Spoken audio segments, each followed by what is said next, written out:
Willie D Live. What's up, family?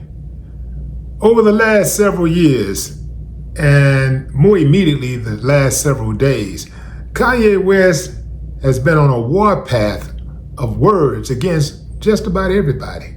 Now it appears that he is outing his own deceased mother.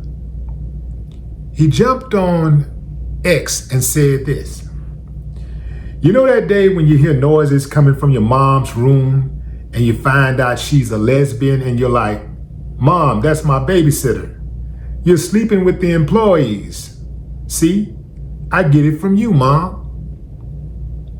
Damn.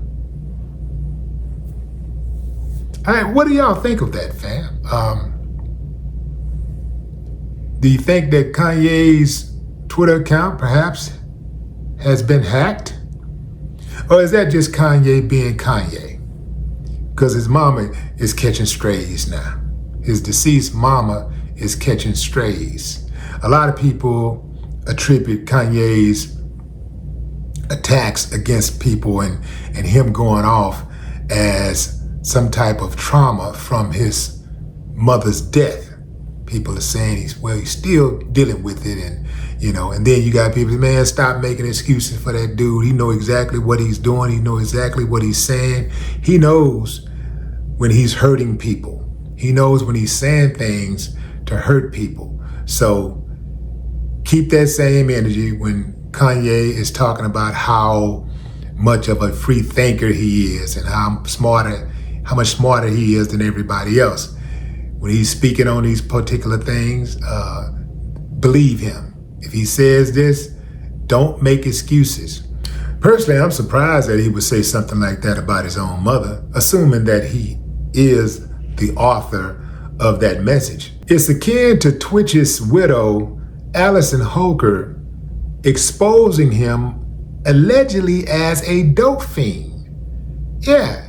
She's talking about how she found drugs and stuff in the closet and how he was played with as a kid, how he got violated as a kid, things that we knew nothing about. Now, this is a woman who claimed to love him and who was dead set on protecting his image, right? She prevented his mother, his brother, and other family members from viewing the body without signing an NDA. She forced them to sign an NDA. You want to see your brother? You want to see your son? You got to sign this NDA. She said she did it to protect Twitch's image. But then she puts out a memoir and reveal these things that really is counter to his image. You know what I'm saying? Didn't make a whole lot of sense. I still think that she needs to be investigated, because even from the moment that they announced that he was dead, from the time that she put out her what do they call that? The press release where she was acknowledging his death, it didn't seem authentic. She accepted his death too fast. You feel where I'm coming from, fam?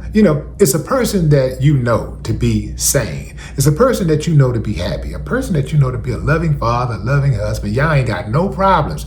He don't have any history of depression whatsoever. And he just wakes up one day, drive to a seedy hotel away from his $1 million house, goes to a little seedy hotel, gets a room, and puts a gun to his head and kill himself? That's very suspicious. If I was on the case, let's say Investigator Dennis, if I'm on the case, I'm not letting it go. I'm digging. Yeah. And I bet you $1 to a donut I'd find something. Having said all of that, here's the deal. If someone who was in your life harmed you in some type of way, and then they died, and you spoke on it, well, it ain't a lot to be said about that, in my opinion, because that's part of your story. That's part of your journey. And perhaps you didn't tell that story while that person was alive because you didn't want to embarrass that person. You didn't want to have that person seek retribution against you. So when it comes to abuse, I ain't got a lot to say about that. Everybody cope with it in their own way. But what say you, fam? Drop a comment. I'd love to hear your thoughts. No more talk.